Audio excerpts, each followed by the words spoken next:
Olá, olá pessoal, tudo bom com vocês? Aqui é o professor Gabriel Zayed do canal do Estuda Mais e vamos começar por aqui a resolução de mais um exercício de Química. Mas antes, não esqueça de se inscrever aqui no nosso canal do YouTube e de deixar um like neste vídeo caso você goste do nosso conteúdo. Na aula de hoje, a gente vai resolver uma questão da Unirio que diz o seguinte: a ampicilina, que é um antibiótico de amplo espectro de ação, ela contém 56% de carbono, 5,4% de hidrogênio e 12% de nitrogênio em massa. Quantos átomos de carbonos e de nitrogênio existem em 1 grama desse antibiótico? Bom, essa questão, se você for olhar nas porcentagens, não vai bater 100%, porque o exercício está falando sobre 3 elementos que estão dentro deste antibiótico, mas existem outros elementos químicos, tá? A gente não vai precisar se preocupar com esses outros. Só sabendo que a gente tem 56% de carbono e que temos 12% de nitrogênio, a gente já consegue resolver essa questão, porque ela diz o seguinte para a gente, ó: quantos átomos de carbono e de nitrogênio existem em 1 grama deste antibiótico? A gente sabe que em 1 grama do antibiótico, do remédio, a gente tem 100% do remédio, certo?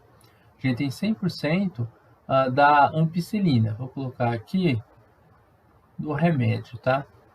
Remédio. Bom, então olha só. Em 1 grama temos 100% do remédio. Agora, se eu tenho 56% de carbono, quanto que a gente vai ter em gramas do carbono? Vou fazer uma regrinha de 3. 1 vezes 56 vai dar 56 e x vezes 100 vai dar 100 multiplicado por x. Então, a gente vai ter aqui 100 de um lado, 56 do outro. Você pode dividir os dois lados por 100. E aí você vai ter o seguinte: 100 vai cortar com 100. 56 dividido por 100 vai dar 0,56. E aqui vai ficar x igual a 0,56 gramas de carbono. Bom, a gente já sabe a massa que a gente tem do carbono. Com relação à massa do nitrogênio, na verdade, ele pede o número de átomos, né, de carbono e de nitrogênio. Mas com relação à massa do nitrogênio, vai ser feito o mesmo cálculo. Primeiro, eu vou pegar essa massa do carbono e vou calcular o número de átomos que eu tenho dele. Eu sei que a massa molar do carbono é de 12 gramas de carbono para cada 1 mol. Porque a questão passou para a gente aqui a massa atômica do carbono. Essa é a massa de um átomo de carbono. A massa molar dele é de 12 gramas por mol. Em 1 mol, a gente tem essa quantidade de átomos, 6 vezes 10 é 23 átomos. Então, eu posso dizer que com 12 gramas de carbono, a gente tem 6 vezes 10 elevado a 23 átomos de carbono. Então, vamos colocar aqui essa quantidade de átomos de carbono. Só que eu não tenho uma massa de 56 gramas. A gente tem 0,56 gramas de carbono. E com essa massa, qual vai ser o número de átomos de carbono que a gente vai ter dentro deste remédio? Bom, a gente vai fazer uma regra de 3 para descobrir o valor do x. No x vai multiplicar por 12, vou ter x vezes 12, sendo igual a 0,56 multiplicado por 6 vezes 10 elevado a 23. E aí a gente vai ter o seguinte: x vezes 12 vai dar 12x, 0,56 vezes 6, eu vou fazer aqui do lado, ó, 0,56 multiplicado por 6. 6 vezes 6 é 36, 6 vezes 5 é 30, mais 3 vai dar 33. 6 vezes 0 é 0, desce esse 3 para cá, né? Então, vamos ter 3,36. Então, é 3,36 vezes 10 elevado a 23. A gente vai pegar o 12 que está aqui multiplicando pelo x, passaria dividindo do outro lado da equação. O x vai ser igual a 3,36. Esse valor aqui, ó, ele é menor do que o 12. A gente pode aumentar ele jogando a vírgula uma casa para a direita e diminuindo o expoente de 23 para 22. Assim, a gente tem o 33,6 vezes 10 elevado a 22. Vai ser melhor para fazer a divisão. Aí eu posso dividir 33,6 pelo número 12, que é um número menor do que ele. E aí a gente vai ficar com o seguinte valor: 2,8 vezes 10 elevado a 22. 2,8 é o resultado da divisão aqui, ó, entre o 33,6 e o número 12. O vezes 10 é 22, ele só se mantém aqui embaixo, beleza? Bom, Então, agora a gente sabe que esse é o número de átomos que a gente tem de carbono. Vamos dar uma olhadinha se a gente já consegue matar a questão só com essa informação? 2,8 vezes 10 a 22, 2,8 vezes 10 a 22. A letra C vai estar errada, a letra B e a letra A estão todas erradas.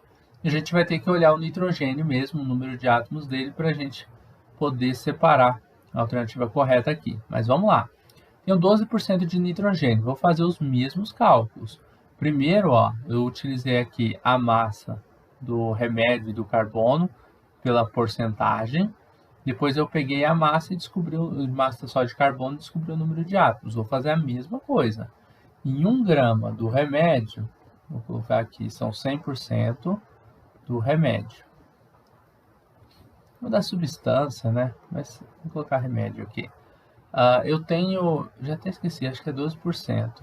12% do nitrogênio. Vamos dar uma olhadinha aqui se é isso mesmo. É 12% do nitrogênio que tem massa 14. Quanto que vai dar a massa em gramas? Essas continhas aqui são bem tranquilas, né? 1 vezes 12 vai dar 12. Do outro lado a gente vai ter x vezes 100, que vai dar 100 vezes x. O 100 está multiplicando, passa dividindo. X é igual a 12 dividido por 100. E aí a gente vai ter que x vai ser igual a 0,12. 0,12 gramas de nitrogênio é o que a gente tem. Bom, aí você vai fazer o seguinte. Em 14 gramas de nitrogênio, isso daqui é a massa molar dele, tá? Em 14 gramas eu tenho 1 mol, que são 6 vezes 10 elevado a 23 átomos de nitrogênio. Átomos de nitrogênio. Como a gente tem 0,12 gramas, vou colocar aqui embaixo, com 0,12 gramas de nitrogênio, qual vai ser o número de átomos que a gente vai ter do nitrogênio? Bom, a gente vai fazer uma regra de 3 para descobrir. X vai multiplicar por 14, o que vai dar 14 vezes x, e o 0,12 vai multiplicar pelo 6 vezes 10 elevado a 23. Vamos fazer essa continha aqui do lado também. 0,12 multiplicado por 6, 6 vezes 2 dá 12, 6 vezes 1 é 6, mais 1 vai dar 7. 6 vezes 0 é 0, 0,72. Então a gente vai ter aqui 0,72, aqui é elevado a 23, né? 23 está meio estranho, vou apagar esse 3 aqui rapidinho. Vamos colocar aqui 23, beleza. 0,72 vezes 10 elevado a 23. Isso daí é igual a 14 vezes x, o 14 está multiplicando, vai passar dividindo. A gente vai ter que x é igual a 0,72 vezes 10 a 23, dividido por 14. Dá para melhorar essa conta também, jogando a vírgula aqui, ó, 1, 2 casas para a direita, eu transformo esse número em 72. E aí eu vou diminuir esse expoente 2 unidades, né? A gente vai ter x igual a 72 vezes 10 elevado a 21, dividido por 14. Professor, por que você faz isso? Eu faço isso porque aí eu já transformo o número 0,72 em um número maior do que o 14 para poder fazer a divisão. Acho que fica mais prático. E aí a gente vai ter como resultado 5,14 da divisão de 72 por 14 vezes 10 elevado a 21. Tá? Então esse daqui é o número de átomos de nitrogênio que a gente vai ter naquele número de massa de nitrogênio que a gente calculou na regra de 3 anterior, beleza? Então vamos dar uma olhadinha agora nas alternativas para ver a correta. Essa daqui era a massa do carbono também, né? 5,1 vezes 10 a 21, era esse daqui, né? Acho que o professor tá cabeça fraca, 5,1 é 5,14 vezes 10 a 21, tá bom. O mesmo valor, é aproximadamente isso daqui. Então, letra I é a alternativa correta, aqui está errado o expoente, tá? Vezes 10 a 24. Então, é isso. Terminamos por aqui a resolução de mais um exercício de Química. Espero que vocês tenham gostado dessa videoaula, espero que tenham compreendido passo a passo a resolução dessa questão. A gente vai se ver numa próxima aula resolvendo outros exercícios de Química. Um forte abraço e tchau, tchau!